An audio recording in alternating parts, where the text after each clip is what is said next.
सूसू करने वाली बहू। शीतल अपने परिवार के साथ जमशेदपुर में रहती थी। आज शीतल का बर्थडे है और वो 21 साल की हो गई है। बेटा, अब तो तू 21 साल की हो गई है। कुछ समय में तेरी शादी भी हो जाएगी। अब तो ये सूसू करने की आदत छोड़ दे। माँ, तुम तो ऐसे कह रही हो जैसे मुझे तो मजा आता है सूसू करने में। तुम्हें पता है ना, मैं कितना शर्मिंदगी महसूस करती हूँ, पर क्या करूँ? मेरी लाख कोशिशों के बावजूद भी मेरा सूसू निकल ही जाता है। कल हम डॉक्टर के पास चलकर तुझे दिखा लेते हैं बेटा। शीतल अपना जन्मदिन अपने दोस्तों के साथ बाहर मनाती है और रात को वापस घर आकर सोने चली जाती है। सोते वक्त उसे सीमा की बातें याद आने लगती है। आज कुछ भी हो जाए, मैं सूसू नहीं करूँगी। मुझे किसी भी तरह मेरी इस आदत पर लगाम लगानी ही होगी। शीतल रात को सोते वक्त अलार्म लगाकर सो जाती है और रात के 2 बजे अलार्म के बजते ही सूसू करने के लिए उठ जाती है और फिर 4 बजे वो उठकर सूसू करने चली जाती है और बिस्तर पर सूसू नहीं करती। अगली सुबह बिस्तर सूखा देखकर सीमा बहुत खुश हो जाती है। आज तो गजब हो गया। बस रोज इसी तरह से रहे, फिर तेरी शादी मैं आराम से कर पाऊंगी। कुछ दिनों तक सब कुछ सही चलता है। शीतल रोज अलार्म लगाकर सोती है और अलार्म बजने पर रात में 2 बार उठकर सूसू करने चली जाती है। शीतल और सीमा को लगने लगता है कि शीतल की आदत छूट गई है और सीमा शीतल के लिए लड़का देखने लग जाती है। और एक दिन उमा विनीत के साथ शीतल को देखने आती है। शीतल को देखते ही उमा की नजर उस पर टिक जाती है और शीतल की इस आदत से अनजान दोनों उमा और विनीत शीतल पर मोहित हो जाते हैं। बहन जी, अब मैं अपनी बहू को जल्द से जल्द अपने घर ले जाना चाहती हूँ। अगले महीने का कोई शुभ मुहूर्त देखकर आप अपनी बेटी को विदा कर दीजिए। हाँ बहन जी, क्यों नहीं। मेरी शीतल आपको पसंद आई। ये मेरी बेटी का सौभाग्य है कि वो आपके घर जा रही है। शादी का दिन आ जाता है और शीतल विनीत की शादी हो जाती है। विदाई के समय सीमा शीतल से कहती है, बेटा अलार्म टाइम पे लगा लेना और समय पर उठकर सूसू चली जाना। आज से तेरी नई जिंदगी शुरू हो रही है। इन बातों का ज्यादा ध्यान रखना और किसी को इस बात की खबर तक मत होने देना कि तुझे कभी ऐसी कोई बीमारी थी। ठीक है माँ, तुम चिंता मत करो। इतने में ही उमा वहाँ आ जाती है और कहती है, माँ बेटे की बातें खत्म हो गई हो तो चला जाए। मुझे भी तो अपनी बहू का स्वागत करना है। सीमा बारात को विदा करती है। उधर उमा बहू का स्वागत बहुत अच्छे से करती है और उसकी सुंदरता की दीवानी हो जाती है। कुछ दिनों तक सब कुछ बहुत अच्छा चलता है। फिर एक रोज रात को विनीत के घर की लाइट चली जाती है। यार शीतल, इतनी गर्मी में तो नींद ही नहीं आएगी। मुझे कल ऑफिस भी जाना है। ऊपर से मच्छरों ने जान खा रखी है। चलो ऊपर छत पर चलते हैं सोने। ऊपर? हाँ, छत पर क्या दिक्कत है तुम्हें? कम से कम नींद तो पूरी होगी। तुम तकिया चादर पानी सब ले लो, तब तक मैं मच्छरदानी लगाता हूँ। शीतल तकिया चादर के चक्कर में अलार्म घड़ी लेना भूल ही जाती है और छत पर सोने के लिए चली जाती है। जैसे ही शीतल सोने को होती है, उसे घड़ी का ध्यान आता है और वो उसे लेने जाने लगती है। अरे शीतल, अब कहाँ चली? अब वो घड़ी रह गई, अब वही लेने जा रही हूँ। ऐसे ही बहुत देर हो गई है और अभी घड़ी का काम ही क्या है? पूरा घर उठाकर यहाँ ले आओगी क्या? चलो अब सो जाओ।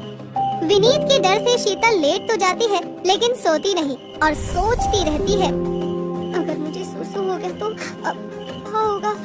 विनीत तो मुझे अपने दिल और इस घर से भी निकाल ही देंगे। क्या करूं?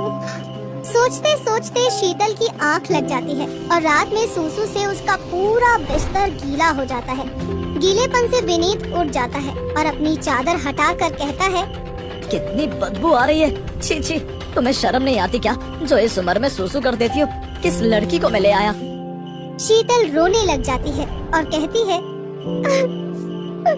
विनीत जी, मैं बहुत शर्मिंदा हूँ, लेकिन मैं क्या करूँ? ये बीमारी मेरा पीछा छोड़ने का नाम ही नहीं ले रही है।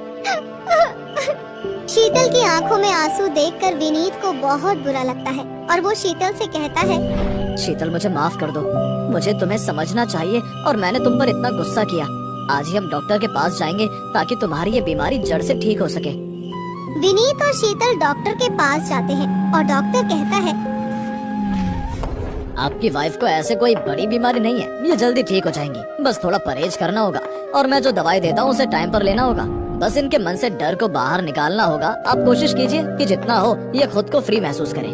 दवाई लेकर शीतल और विनीत घर आ जाते हैं और शीतल वक्त पर अपनी दवाइयाँ भी खाने लग जाती है और अपने खाने पीने का बहुत ध्यान रखती है और कंट्रोल भी करती है और किसी भी बड़ी से बड़ी बात की कोई टेंशन नहीं लेती। एक रोज उमा शीतल को दवाई खाते हुए देख लेती है और उसके दिमाग में ये बात घूमने लगती है, पता नहीं बहू ये दवाइयाँ क्यों खा रही है, लगता है मुझसे दोनों कुछ छुपा रहे हैं। उमा शीतल पर नजर रखने लगती है और बार बार उसे दवाई खाते देखती है और एक दिन वो शीतल से पूछ बैठती है, बहू ये रोज रोज तुम कौन सी दवाई खाती हो? डरते हुए शीतल झूठ कह देती है, नहीं तो माँ जी, मैं तो कोई दवाई वाई नहीं खाती हूँ। उमा को दाल में कुछ काला लगता है और वो शीतल की दवाइयाँ चुरा लेती है।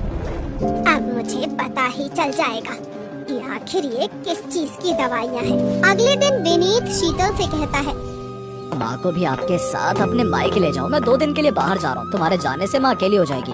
हाँ हाँ क्यों नहीं। विनीत बाहर चला जाता है और इधर शीतल और उमा भी अपनी अपनी पैकिंग करने लग जाती हैं। पैकिंग के वक्त शीतल को उसकी दवाइयाँ नहीं मिलती और उसे बिना दवाई के ही जाना पड़ता है। मायके में मुझे वैसे भी क्या ही दिक्कत होगी, वहाँ माँ तो है, उन्हें तो सब कुछ पता है। शीतल और उमा सीमा के घर चली जाती हैं। सीमा उमा की बहुत खातिरदारी करती है।